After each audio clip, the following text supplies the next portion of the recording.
Hello everybody and welcome to another episode of Arc Reaction, where this week we're discussing Rumble by John Arcudi, James Harren, and Dave Stewart.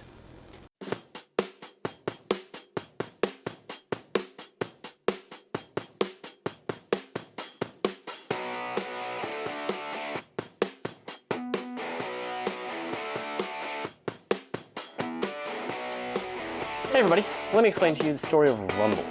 You see, there's a bartender, and a scarecrow deity walks into the bar, cuts off his client's arm, and then leaves him with a giant sword.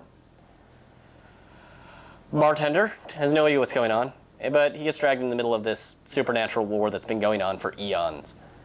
And yeah, that's sort of the premise. It's nothing unique.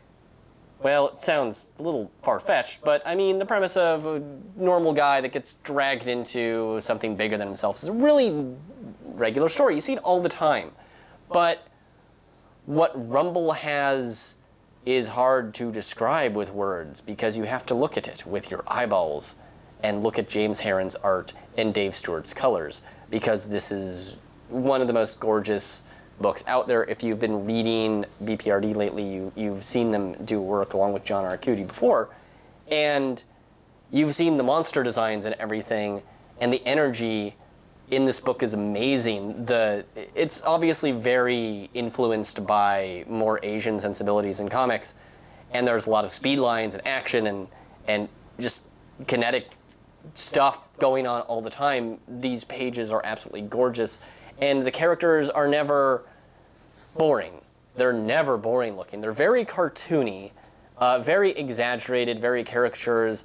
Bone structures and body shapes are all over the place. The animals are just weird and deformed and gross but lovable. And that's what makes this book work, is really the art. And I mean, the writing, it's all on the funny side, because these are characters that, yeah, they're being dragged into the supernatural war, but they don't really care. There's a nice, funny scene where Bobby is being explained, you know, all this war and how it's all terrible by one of these demons. And Bobby's just looking at the girl over across from him that he has a crush on, just trying to pay attention to what she's doing instead. Because to him, it's just, whatever, girls. Much more important things than this maybe world-ending thing. But yeah, it doesn't sound like much, and that's probably the most frustrating thing about this book for me, is that it's almost a hard pitch, because it's like, there's, okay, demons, regular guy dragged into it. Does anything really spectacular happen in this first story? I don't know. They go to Paul Bunyan land, and that's where a big show-off is. There's all this weird imagery and bizarreness where they're holding this guy's, the demon's, Rathrak. His name is Rathrak. He is very important. And it's the juxtaposition between the really important deities with the absurd names and ancient weird lettering, and just the regular guy that's hitting them with a bat or rambling on about the art of war even though he knows nothing about it, or using a fire extinguisher to put out a fire demon. And that's what makes this a fun book, because it's a book that doesn't take itself too seriously, but is just fun. It's fun because it's fun. That's the math equation I'm going to give you. Why is this book fun? Because it is fun. There. It's self-explanatory, I guess. I mean, if you've looked at John Arcudi and James Harren and Dave Stewart, you should know that they work amazingly well as a team together and doing drama and really big, somber moments, but this is them going full sort of comedic route, but not full comedy. It's just the nice mix of action comedy that we all love. We all love it, right? To see something good like this.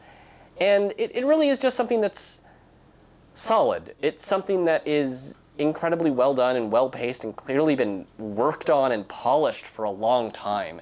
And the amount of polish is just visible in every page and in every line, that there's nothing here that doesn't happen without a purpose or intent behind it. And yeah, it's not going to be some big, insightful story that goes into philosophy and stuff, but what's there is just, it's meant to be there. and there's nothing unintentional. And that's sometimes enough just to see somebody's clearly what they are imagining actually make it onto a page this accurately is inspiring in its own way. So I hope you've seen enough of it here to sort of get the idea, and I hope it's something that people take a look at in the future, because it's really one of my favorite things running right now. I love these creators, and I love following something they're doing, especially seeing them doing their own thing on Image. And I hope to see a lot more of them, and I wish I had a better vocabulary or even a better way to describe what caught me about this book, and I'm sort of failing this week as a result, but just check it out.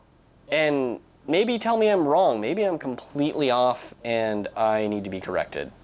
You can do that too. But in the meantime, you should subscribe to this channel so that you'll know when I'm back to yell at me or hate me or like me.